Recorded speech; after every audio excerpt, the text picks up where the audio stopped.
Hi, I am Peter Travers. I am the film critic for Rolling Stone, and I am here to review, there's only one big movie this week, and it is a piece of caca. That's what we say in critic terminology. You know, my advice to you is come to New York and go see the South Park guys and what they did with a musical called The Book of Mormon, or go to HBO and watch Kate Winslet and Mildred Pierce.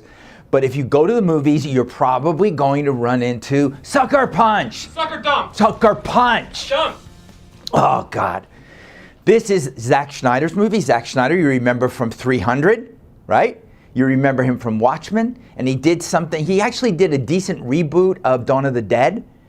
And then he did some animated 3D thing about owls. It's like the owls of Gahukovich or something, and the legend of the, I don't know what the hell. I don't know what he was doing. But now he's done Sucker Punch, his first original script.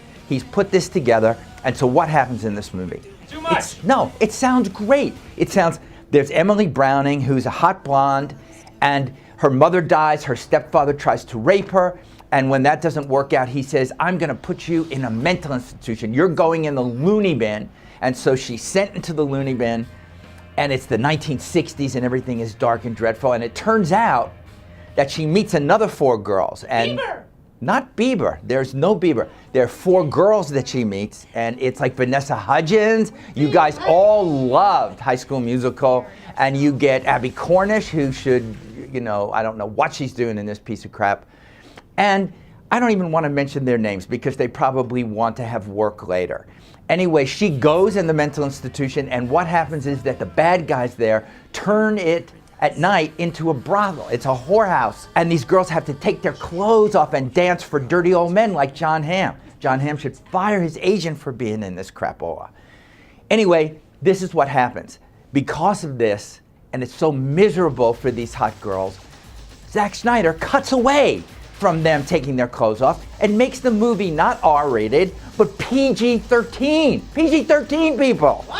Ah, I know, it's ridiculous. It's PG-13. So we don't see them strip. We don't see that. We only see their fantasies. And in their fantasies, they imagine themselves killing all kinds of men and monsters. Monsters who we also know are men. You know, it's like me saying, I'm Peter Travers, I'm the movie critic, and then I go, oh no, I'm the masked maniac from V for Vendetta. No, I'm Peter Travers. No, I'm the masked maniac.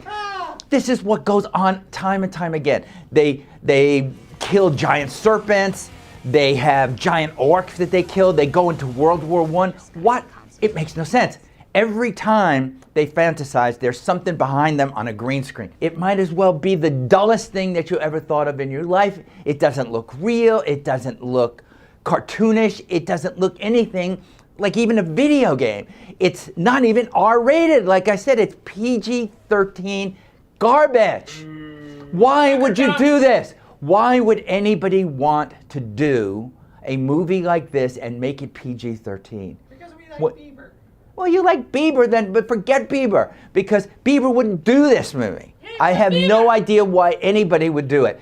So you're going to sit there, you're going to watch fantasies, you're going to watch green screen, and you are going to say to yourself, you know, here's a movie that pulls every punch.